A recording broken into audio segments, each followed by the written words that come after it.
A graça de nosso Senhor e Salvador Jesus Cristo, o amor de Deus Pai e a companhia de Deus Espírito Santo estejam com todos vós, agora e sempre. Amém. Como já antes anunciamos, as palavras bíblicas que servirão de texto base à nossa mensagem nesta manhã são as palavras do Evangelho do dia, João capítulo 2, os versos 1 a 11. E baseados então nesse trecho, ocupamos as palavras de Maria para servirem de tema à nossa mensagem. Façam o que Ele mandar. Que Deus abençoe esta mensagem também no coração de nós todos. Amém. Podem sentar.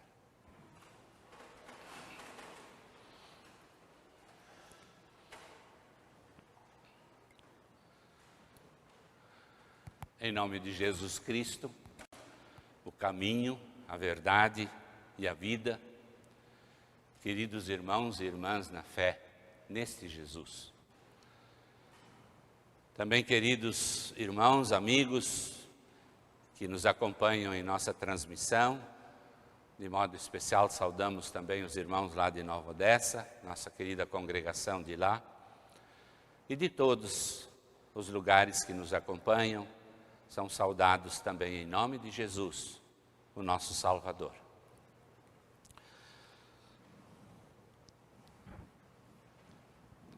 Foi numa pequena vila chamada Caná da Galileia que Jesus realizou o seu primeiro milagre.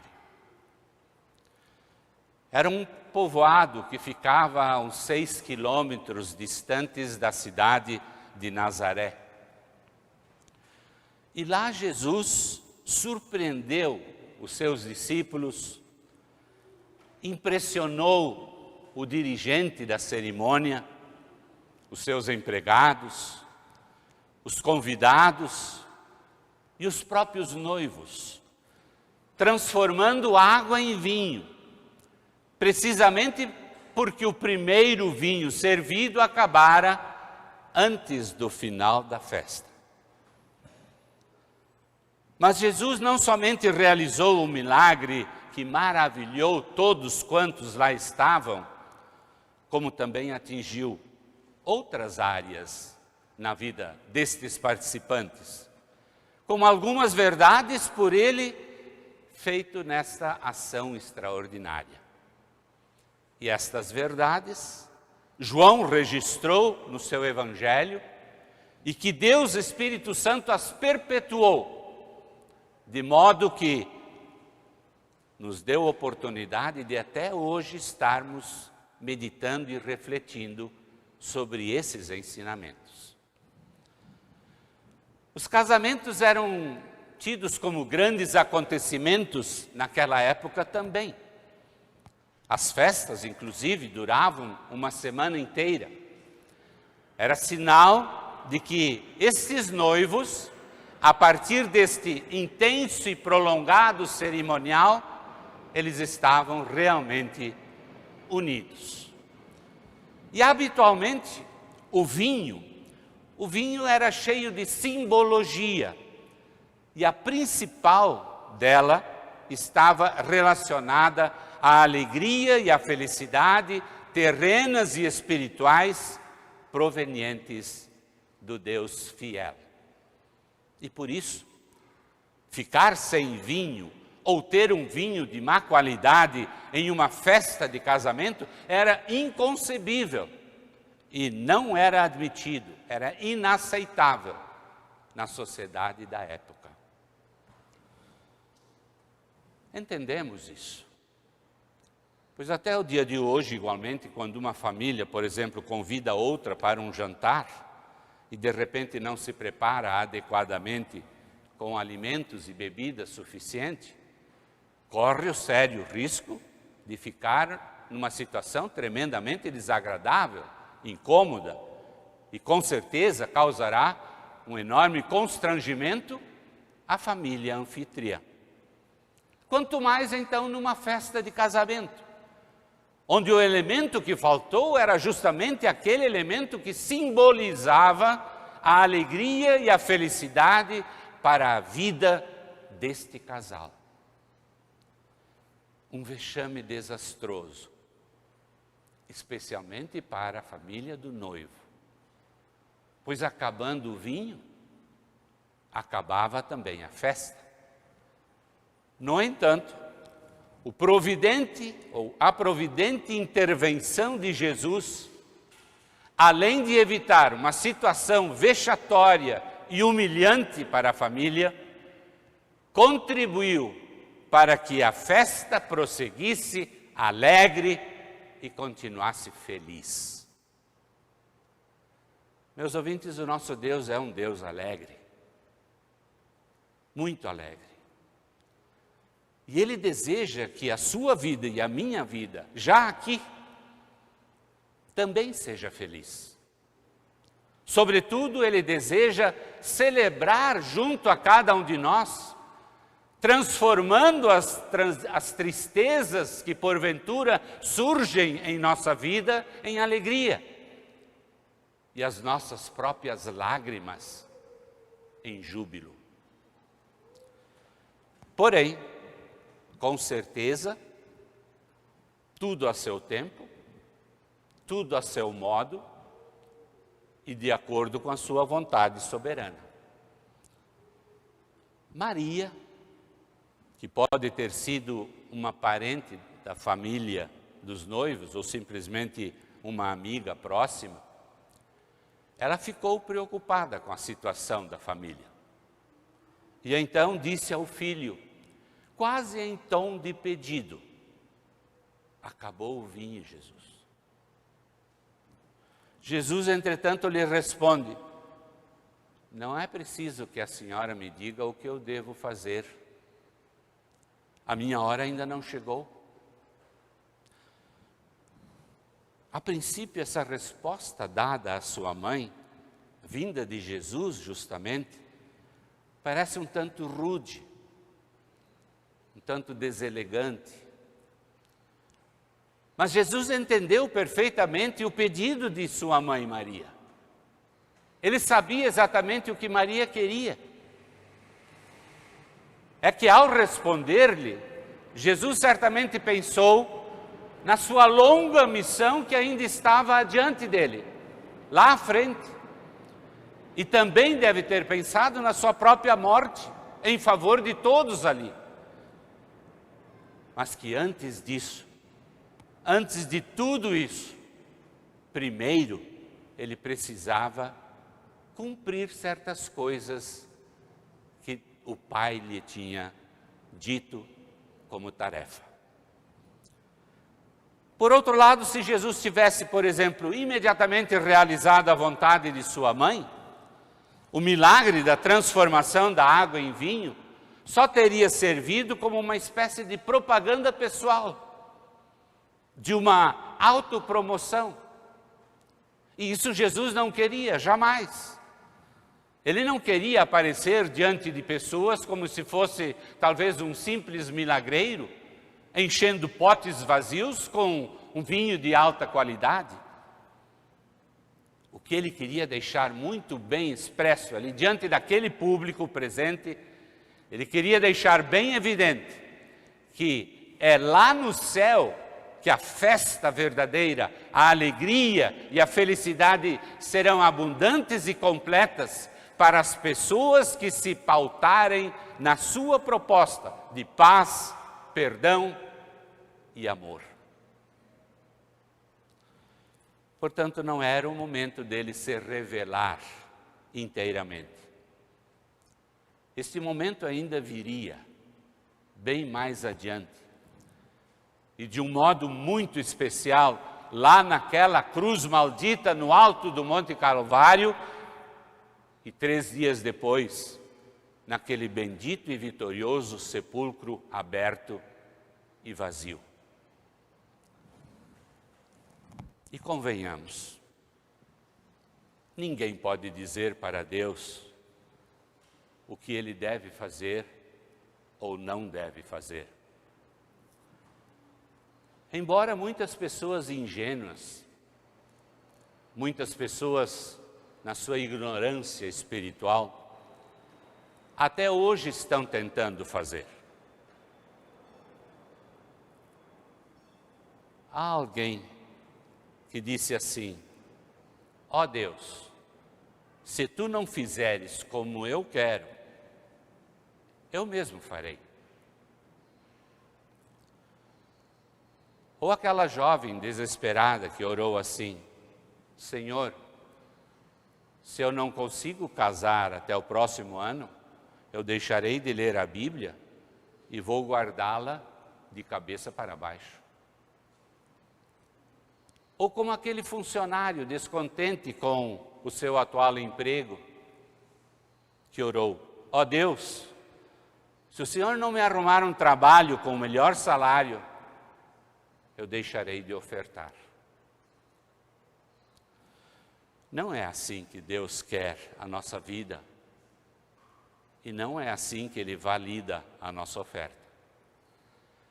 Deus deseja e quer que nós acreditemos plenamente no seu socorro sempre presente e que confiemos de todo o coração, de toda a alma e de todo o entendimento que Ele tudo fará, mas a seu tempo, a seu modo e segundo a sua vontade, porque Ele sabe perfeitamente o que é melhor para cada um de nós. Foi então nessa altura que a Mãe Maria deu o seu testemunho de uma imensa fé. Façam o que Ele mandar. Maria não ficou abalada com a resposta que recebeu do seu filho há poucos instantes atrás. Maria também não ficou triste por Jesus tê-la respondido daquela forma. Não, pelo contrário. Maria agiu como uma verdadeira discípula e mostrou-se como um verdadeiro modelo de fé. Maria confiou plenamente que Jesus, a seu tempo e a seu modo, solucionaria aquela situação. Pois, meu querido ouvinte, o Salvador Jesus Cristo, Ele também deseja e Ele espera que vocês e eu lhe peçamos toda ajuda e que nele confiemos plenamente, seja qual for a situação que enfrentamos. E diante de tudo que estamos enfrentando, como é bom e confortável nós termos este Salvador nos oferecendo esta ajuda e este socorro. E Ele nos dá esse incentivo, não visando apenas as nossas próprias necessidades, mas para que nós também apresentemos a Ele os problemas que nós vamos percebendo à nossa volta. Lá no seu Sermão do Monte, escutem mais uma vez estas belas palavras, bonitas, queridas, estimadas, que Jesus fala ao nosso coração, dizendo: peçam e vocês receberão, procurem e vocês acharão, batam e a porta será aberta, porque todo aquele que pede, recebe, aquele que procura, acha, e a porta será aberta para todo aquele que bate. E ele termina ainda dizendo: vocês, sim, vocês mesmo que são maus, sabem dar coisas boas para os seus filhos, pois quanto mais o Pai de vocês que está no céu dará coisas boas a todos que lhe pedirem. Precisamos de palavras mais doces e incentivadoras do que essas? Foi daí que o dirigente da festa provou a água que tinha virado vinho. Como diz o texto, ele não sabia de onde tinha vindo esse vinho. E por isso ele chamou o noivo e disse: todos costumam servir primeiro o vinho bom. E depois que os convidados já beberam muito, servem o vinho comum. mas você guardou até agora o melhor vinho.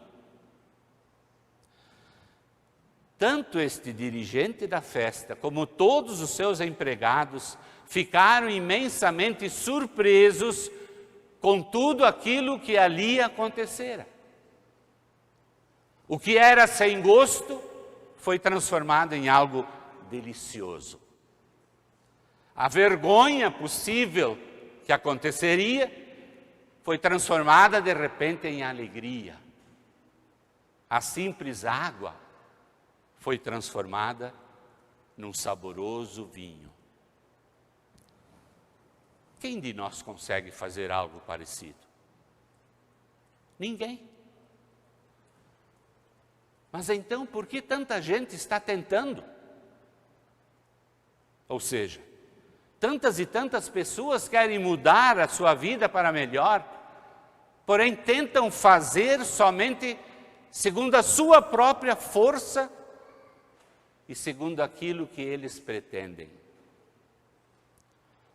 O marido e a esposa, por exemplo, querem melhorar o seu relacionamento. Muito bem. Mas esquecem-se de convidar justamente Jesus para ser o hóspede principal naquele lar. Multidões de famílias consideram-se do bem, desejam que tudo seja diferente na vida, mas nunca dobram seus joelhos e nem cruzam suas mãos em oração conjunta ao Deus triuno, Pai, Filho e Espírito Santo. Meus ouvintes, esse é o perigo que paira no ar neste mundo contemporâneo e inclusive até em ambientes considerados cristãos. Isso decorre devido à superficialidade da profissão de fé. Falta um comprometimento muito mais sério e duradouro com o Salvador Jesus. Muitos dizem ter Jesus Cristo no coração e que seguem os ensinamentos do Senhor, mas não renunciam a hábitos pecaminosos e deixam de viver o evangelho do arrependimento, o evangelho da porta estreita, o evangelho das insondáveis riquezas que o Salvador Jesus quer nos dar. Jesus Cristo é o único que pode transformar a vida de uma pessoa. Ele transforma o sem gosto em algo saboroso. Ele transformou a vergonha da falta de vinho em alegria e presenteou os convidados com um vinho superior ao primeiro. Somente Ele tem poder para transformar vidas sem sentido em vidas úteis e abençoadas. Lá em Caná da Galileia, Jesus interferiu numa situação que estava fadada ao fracasso. E misericordiosamente, Ele realizou um milagre, evitando humilhação e vergonha para aquela família. Lá no alto do Gólgota, mesmo pendurado naquela cruz, Jesus interferiu no destino da vida de 2 bandidos crucificados com Ele, lado a lado. Um rejeitou todas as bênçãos, o outro aceitou e recebeu e foi bem-aventurado. Sim, Jesus é o único que pode transformar relacionamentos com Deus em relacionamentos restaurados. Mas quantos e quantos deixam de ter a alegria da comunhão com Deus, a exemplo de um dos bandidos crucificados, e correm atrás das falsas alegrias que o mundo oferece. Por isso, jamais nos esqueçamos desta verdade. Cristo Jesus, o nosso Salvador, é o único que pode transformar a nossa vida e torná-la em alegria verdadeira, dando consistência a um casamento, confiança mútua num relacionamento, ânimo e disposição para o trabalho, eficácia na oração, pureza numa amizade, amor sincero e fraterno num abraço, alegria genuína e intensa ao longo da vida. O milagre da transformação da água em vinho é exatamente uma indicação daquilo que Jesus pretende fazer para todos vocês e para mim também. Pois com a sua vida, morte e ressurreição, Jesus construiu uma ponte que nos leva para Deus. E Ele deseja amorosamente comemorar um dia com todos nós, uma festa maravilhosa lá na eternidade, onde a verdadeira alegria será infinita e jamais acabará. E agora, meus ouvintes, é o momento de nós sermos os convidados também para uma festa de casamento. O noivo é Jesus e a noiva é a sua própria igreja.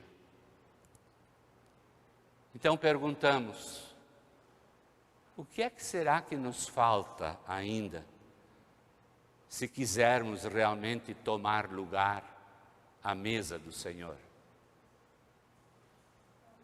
Quais será que são os potes que ainda estão vazios dentro do porão do nosso coração? Quem precisa de novas perspectivas e alegrias para viver? E que lição nós aprendemos hoje com o casamento em Caná da Galileia? Pois que a nossa resposta comum possa ser esta: este Jesus, todos nós queremos diariamente convidar para conosco estar. E que ao longo da nossa vida, todos nós também sigamos o conselho da Mãe Maria. Façam o que Ele mandar. Amém.